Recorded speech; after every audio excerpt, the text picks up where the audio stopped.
First of all, I'm very pleased to be creating history here.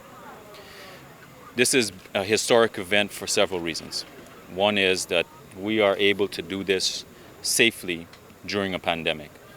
Recognizing that this pandemic is a challenge, it forced us to think laterally, forced us to innovate. When we started to examine our options, it was important that when we have the product of broadcasting, that it must be of a high standard. The people who are looking at home and the people who are looking on the internet, all across the world actually, they are able to see that Guyana is producing something of a very high standard. That's something that all Guyanese should feel proud about.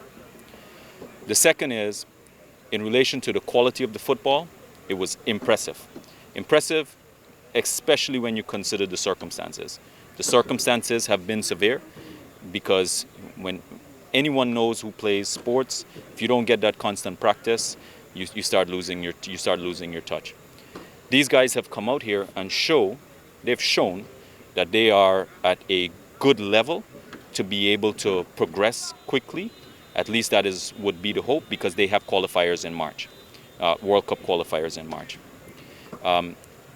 Importantly as well, that in doing this, we have been able to provide the platform for a lot of the young talent to get exposure. Exposure that is being delivered all across the country, but also further afield.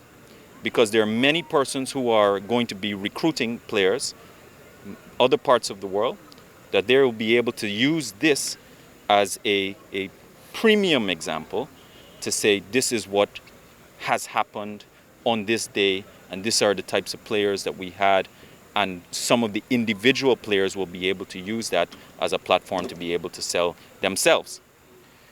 We're also setting an example, because now using this precedent, we've got to now further that. I'm happy as well that the Guyana Football Federation and the Ministry of Culture, Youth and Sport, on behalf of the government of Guyana, we've been able to form a strong partnership.